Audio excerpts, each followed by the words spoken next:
Coucou YouTube, ça fait 3 fois que je reprends cette intro, j'espère que cette fois-ci c'est la bonne.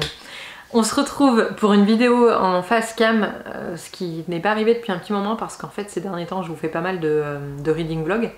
Mais aujourd'hui j'avais envie de me poser avec vous tranquillement et de vous parler de mon histoire avec la lecture, de mes lectures de jeunesse et de comment j'en suis venue à être la lectrice que je suis aujourd'hui. Donc en fait, quand j'étais petite, ma mère a toujours beaucoup lu. Je viens d'une famille, en tout cas par ma mère, parce que par mon père un peu moins. Mais du côté de ma mère, je viens d'une famille de lecteurs. Ma grand-mère est une grande lectrice, mes oncles, mes tantes aussi. Et ma maman lit beaucoup. Donc ma maman me lisait des livres. Notamment, c'était quoi? Le pique-nique d'Aya, je crois, un truc comme ça. C'était une petite qui part en pique-nique avec ses parents, j'adorais ce bouquin. Bref. Le fait est que après quand j'ai appris à lire avec une méthode un peu chelou. Dans mon école on apprenait un texte en fait, on le lisait genre toute l'année, on lisait le même texte. Et donc à la fin je le lisais plus, le truc je le connaissais par cœur comme une poésie et je lisais les yeux levés quoi. Et en fait ça m'attirait pas plus que ça la lecture parce que j'avais pas compris encore que je pouvais m'évader avec ça. Parce que c'est vrai que vu que on me faisait lire toujours le même texte, je comprenais pas l'utilité du truc quoi. Donc ça c'était le CP. Ouais. Et après j'ai changé d'école. En CE1 et CM1 je crois. CM2 aussi. On a fait des rallyes lecture. Alors ça c'était ouf. En fait moi les livres, l'objet livre m'attirait énormément. Et donc du coup je trouvais ça cool. C'était hyper superficiel. Je trouvais ça trop cool d'avoir un livre chez moi et de le lire quoi. Mais en même temps ça me saoulait de lire. Donc du coup je faisais des rallyes lecture sans lire les bouquins, juste en les emportant à la maison pour avoir l'air cool. Et je lisais pas. Et du coup je me payais des vieilles notes de merde parce que bah, derrière il y avait quand même un petit questionnaire pour savoir si tu l'avais lu le bouquin. J'avais des copines qui lisaient aussi. Donc c'est vrai que j'étais un petit peu entourée de livres. J'en lisais de temps en temps, mais c'était pas non plus ouf de... Enfin, c'était pas non plus la folie pour moi, quoi, la lecture. Et puis je suis entrée au collège, et j'ai une pote au collège qui a acheté le... Comment ça s'appelait? Entre mes Nunga Nunga, mon cœur balance? Non. Mon nez, mon chat, l'amour et moi, je crois, c'était le premier. Donc c'était le journal intime de Georgia Nicholson, donc ça a été une série. Et elle m'a dit, ah vas-y mais lis ça, tu vas voir c'est trop cool et tout. Donc ma mère me l'a commandé, je crois qu'à l'époque il était sur France Loisirs. Donc on était déjà chez France Loisirs. Et ma mère m'a commandé le premier et effectivement je l'ai dévoré. Franchement j'ai adoré ce bouquin, c'était trop bien. Et ça a été mon premier, vraiment, mon premier coup de cœur lecture. Donc après j'ai eu la suite, Entre mes Nunga Nunga, mon cœur balance. Après ça a été Le Vert, je sais plus quel était le titre, mais peu importe. Bref, on suivait la vie de cette lycéenne qui était... la vie était un peu ouf, quoi. Moi, j'ai adoré cette série. D'ailleurs, si vous l'avez lu, n'hésitez pas à me le dire en commentaire. On en parlera et limite, on pourrait se faire une relecture, ce serait assez cool. Même si je sais pas si aujourd'hui, ça me plairait autant que ça m'a plu à l'époque. Hein. Et puis après, au CDI, donc je continuais un petit peu d'emprunter des bouquins parce que je trouvais ça cool et... En vrai le livre à la base me faisait envie et une fois que j'étais chez moi je le lisais genre 3-4 chapitres et puis ça m'attirait plus. Et un jour j'ai emprunté 4 filles et un jean et là je l'ai bouffé dans le week-end. Donc je dirais que c'est au collège que j'ai commencé à découvrir mes premiers amours de lecture quoi. 4 filles et un jean, je l'ai adoré ce bouquin, franchement je l'ai dévoré dans le week-end, ouais, je crois bien que c'était ça. Et c'est là... En fait, la documentaliste au CDI, elle avait l'habitude de me voir emprunter des bouquins et les ramener assez rapidement. En fait, ce qu'elle savait pas, c'est que je les lisais pas. Et 4 filles et un jean, je les ramenais très rapidement. Mais ce qu'elle n'a jamais su, c'est que celui-là, c'était le seul de la liste que j'avais lu, quoi. Je l'ai dévoré. J'ai vraiment beaucoup apprécié. C'était... Je sais pas, ça me rappelait un peu les films des sœurs Olsen. Et moi, à l'époque, les sœurs Olsen, c'était... J'adorais ces filles. Et du coup, ce bouquin m'a beaucoup rapproché de ça. Et... Je sais pas, l'écriture c'était fluide quoi, pour la collégienne que j'étais, c'était parfait. Puis en même temps, sortait Harry Potter, et moi ça m'attirait pas parce que je me faisais une fausse idée. J'avais vu Le Seigneur des Anneaux, le premier film, et ça m'avait pas plu. Oui, shame on me, hein. Faudrait que je le re-regarde d'ailleurs pour me faire un vrai avis d'adulte. Mais à l'époque ça ne m'avait pas plu, et je sais pas pourquoi, mais dans ma tête je me disais Harry Potter c'est comme Le Seigneur des Anneaux. Je connaissais pas beaucoup. À l'époque on n'avait pas internet et enfin si on avait internet mais on n'avait pas YouTube quoi. Et du coup, je me tenais assez éloignée de ça. Le fait est que mon cousin a été hospitalisé c'était entre ma 5e et ma 4e. Et une de mes tantes, enfin de nos tantes communes, a décidé de lui offrir Harry Potter. Sauf que lui, il est plus vieux que moi, ça le tentait pas du tout. Il était pas dans le mood, et donc il m'a filé son bouquin. Moi, j'étais en vacances chez mes grands-parents. Déjà dans le Cantal de base, il n'y a pas grand chose à faire, mais alors dans le Cantal, chez papy et mamie, à part la télé, t'as pas grand chose. C'était cool, hein. J'adorais les vacances chez les grands-parents, mais voilà, du coup, j'avais ce bouquin. Ma grand-mère m'achetait toujours des bouquins quand j'étais en vacances pour m'occuper. Et celui-là, donc mon cousin me l'a filé, et je l'ai commencé. En me disant, de toute façon, j'ai rien à perdre. Si ça me plaît, tant mieux. Si ça me plaît pas, tant pis, quoi. Et donc du coup, on en a parlé avec ma mère, et donc ça, c'était l'été. Et pour Noël, elle m'a offert le 2, le 3, le 4... et peut-être le 5 qui venait juste de sortir. Je suis plus tout à fait sûre. Mais il me semble que ça s'est passé comme ça. Et du coup, voilà, je les ai lus dans la foulée et j'ai précommandé le 6. Et là, c'était vraiment, je sais pas comment vous dire, Harry Potter, ça a été le début de tout pour moi en fait. Parce que même si j'avais apprécié le journal de Georgia Nicholson, là, j'avais pas eu vraiment de révélation sur la lecture. Enfin, j'ai lu ces bouquins-là et puis après j'ai attendu qu'il se passe quelque chose, quoi. Enfin, voilà, c'était ces livres-là, il fallait que le prochain sorte et puis c'est tout. Et j'ai même pas lu la série jusqu'à la fin. Par contre, Harry Potter, c'était impensable que je ne lise pas jusqu'à la fin, quoi. Et donc après, ça a été mes premières précommandes. D'ailleurs, ma meilleure pote à l'époque avait lu le 6 en anglais et m'avait spoilé la mort de Dumbledore. J'étais dégoûtée. Franchement, je l'aurais tué quand elle me l'a dit.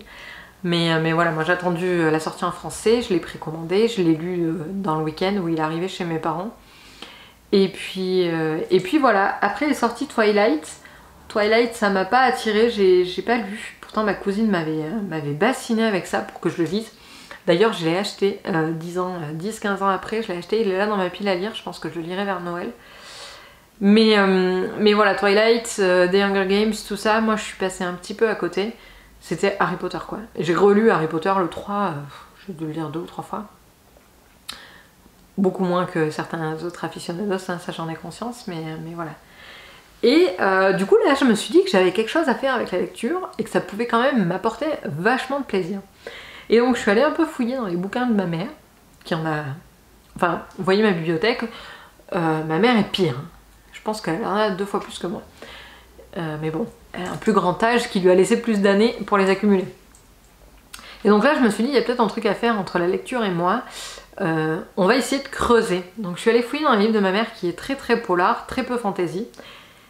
Et donc là j'ai commencé à lire des polars et pareil, révélation. Moi j'adorais déjà les polars à la télé et j'ai surkiffé. Et là j'ai découvert Dan Brown et avec le Da Vinci Code, j'avais pas lu les autres. Et ça c'est encore des vacances chez mamie, le Da Vinci Code, c'est rigolo. C'était une de mes tantes qui me l'avait offert et je l'ai lu chez mes grands-parents. Alors en plus pour ma grand-mère c'était ésotérique, donc genre c'était un peu blasphème de lire ça chez elle, quoi. Mais j'ai découvert le thriller historique. Et là, honnêtement, vous voyez cette étagère là de poche, au-dessus il y en a une autre, et c'est que des thrillers historiques ou ésotériques, parce que j'ai toujours adoré ça. Et j'en ai lu, mais... Donc ça a coïncidé à peu près avec la fin de mes années lycée, hein. Harry Potter 7 était sorti entre temps. Et après mes études ont dérivé là-dessus en fait. J'ai lu des polars et des thrillers ésotériques tout le temps, quoi. Enfin, j'adorais ça. Glenn Cooper, Raymond Khoury. Bon, bien sûr, Dan Brown, c'était mes auteurs, quoi. Et en parallèle, je lisais aussi à chaque mois de mai la sortie de Guillaume Musso, que j'avais découvert grâce à une pote au lycée qui m'avait prêté un des romans. Et donc ma mère, encore une fois, merci maman, me les avait gentiment presque tous achetés. Donc j'ai terminé de me les offrir pendant que j'étais en études supérieures. Et donc voilà, ma vie basculait entre Dan Brown, Raymond Khoury, les thrillers et aussi Maxime Chatham que j'ai découvert à cette époque-là. Et puis Guillaume Musso. Et ensuite, j'ai continué à lire comme ça. Et un été où je bossais à l'usine pour mon job d'été, j'étais avec une de mes potes d'école d'avant, c'était assez rigolo. Et elle me dit oh là là, elle a toujours été grande lectrice. Hein. Et elle me dit, mais il est sorti un bouquin aux États-Unis, une série, mais tout le monde en parle, ça a l'air trop cool et tout. J'ai trop envie de la commander, c'est 50 nuances de Grey, enfin 50 Shades of Grey en anglais. Ça va être traduit, ça a l'air trop cool. J'ai dit bon, j'ai attendu que ça sorte en français, j'ai lu le premier. J'étais en école d'ingé à l'époque. Et voilà, coup de cœur. Enfin moi je suis très bon public, hein. Vous remarquerez que quand je teste un nouveau genre, c'est super, c'est génial. Et donc là, coup de cœur pour 50 nuances de Grey, j'ai lu les 3 premiers, j'ai découvert la new romance et tout. Et puis est sorti After, et donc du coup je me suis dit, ah ça a l'air pas mal, c'était vendu un peu comme le 50 nuances de Grey des jeunes, donc voilà. Et j'ai lu tome 1, tome 2, et j'ai entamé le tome 3. Oui, je crois que c'est ça, oui, c'est ça. Entre temps j'avais déménagé, et en fait, bah, le tome 3 ça a été la grosse panne de lecture. Mais quand je vous dis la grosse panne de lecture, elle a duré 1 an. 1 an où j'avais plus du tout envie de lire, je regardais beaucoup de séries et j'avais plus le cœur à la lecture. J'écoutais aussi des podcasts et un jour je suis tombée sur un podcast de Mademoiselle, donc ça s'appelle C'est ça qu'on aime. D'ailleurs c'est dommage qu'ils aient arrêté l'émission parce que j'aime beaucoup. Donc j'écoutais, alors en fait l'idée du podcast c'est toutes les semaines il y a 2 invités qui viennent et ils partagent le truc qu'ils adorent du moment. Donc il y avait des fois le bullet journal, des fois la méthode Pomodoro, etc. Et un jour, ils ont reçu un invité qui parlait de sa liseuse numérique. Donc c'était une Kindle, je crois.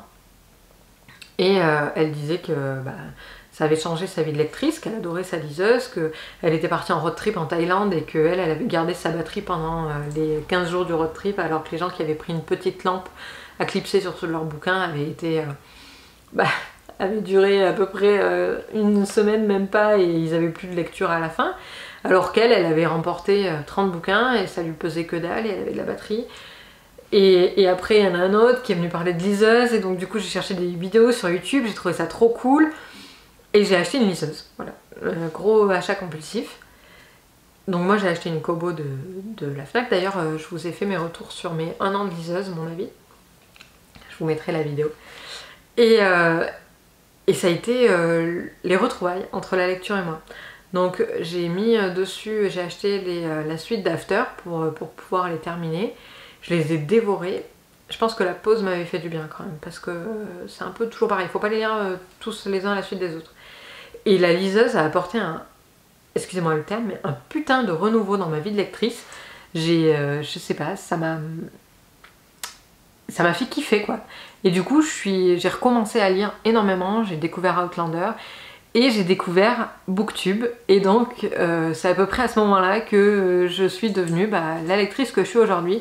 Donc j'ai toujours beaucoup lu, un peu par intermittence, surtout depuis le lycée en fait, je lis plus, mais encore plus depuis que j'ai acheté ma liseuse et que j'ai découvert ce monde là il y a 2 ans du coup. Voilà, là, en fait, le problème de Booktube, c'est que tout le monde te présente des bouquins, donc t'as toujours envie d'en commencer un nouveau parce que ils ont l'air tous meilleurs les uns que les autres. Et des fois, j'ai besoin de me calmer un peu parce que j'ai l'impression que finalement, je lis pour lire et que je perds un peu du plaisir que j'avais avant à lire. Je veux dire, avant, j'achetais un Dan Brown ou un Guillaume Musso, par exemple, tous les ans, et ça m'apportait énormément de plaisir de me dire, ça y est, c'est la sortie du Guillaume Musso et tout. Que maintenant, on a des livres qui arrivent de partout, tout le temps, et donc faut tout lire, t'as l'impression qu'il faut tout lire, genre si tu vas mourir demain, t'auras pas lu ça, et ça craint quoi. Et donc on perd un peu de ce plaisir, donc j'essaie de retrouver ça en calmant un peu. N'hésitez pas à me dire ce que vous pensez de Booktube et des réseaux sociaux de manière générale en termes de lecture, comment ça impacte votre vie de lecteur. J'aimerais savoir s'il y a que moi qui me sens un petit peu étouffée par tout ça.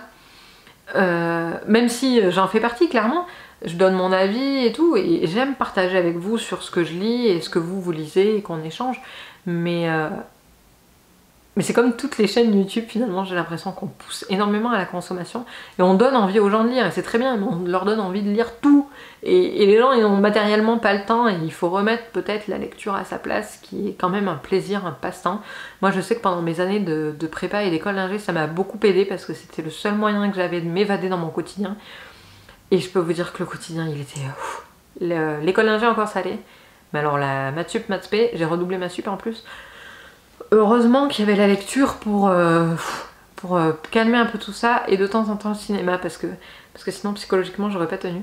Donc je pense que c'est la lecture qui m'a aidé à passer tout ça, et voilà ce que je voulais vous partager aujourd'hui. Il y avait plusieurs choses, il y avait mon histoire avec les livres, et il y avait aussi ce que je reproche aujourd'hui aux réseaux sociaux autour de la lecture. C'est un petit peu dommage, enfin c'est peut-être la consommation que moi j'en fais, hein. Peut-être que je suis la seule dans ce cas-là, et je veux bien le croire, mais j'ai toujours envie de plus acheter. Et quand je suis certaines chaînes YouTube et que je vois ce qu'elles partagent en book haul et ce qu'elles lisent, je me dis qu'en fait dans leur bibliothèque, il y a un tiers, deux tiers. Un tiers de livres lus, deux tiers de livres non lus. Et donc finalement, l'objet livre, il sert plus qu'à de la déco chez soi, et on le lira peut-être un jour, mais on sait pas quand.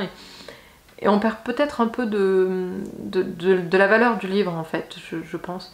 Quand Harry Potter est arrivé, il n'y avait que ça. Enfin, nous, à l'époque, on avait les chairs de poule, les j'aime lire quand on était plus jeune, la bibliothèque verte, là, ou rose, et le club des 5, quoi. En gros, c'était ça.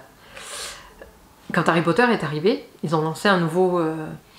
comment dire, à cette époque-là, les maisons d'édition ont pris conscience qu'il y avait quelque chose à faire autour des jeunes, et du coup, ils ont lancé pléthore de bouquins et de sagas et tout. Et c'était trop bien, parce qu'on en avait besoin, clairement. Moi, quand je vois les rayons des librairies aujourd'hui, et que je repense à mes rayons de librairie quand j'étais étudiante, ou même ado, quand j'étais au lycée, moi j'avais des potes qui lisaient des mangas, donc ça allait. Moi qui lisais que du polar, c'était pas trop mon âge, quoi. Enfin, il y avait des trucs... il y avait rien pour moi, clairement, quoi. Alors que quand Harry Potter est arrivé, ça a vraiment ouvert des portes de malades. Harry Potter et Twilight, je pense, ont ouvert des portes de malades, et aujourd'hui je suis envieuse de mes petites cousines qui ont des librairies de ouf, quoi.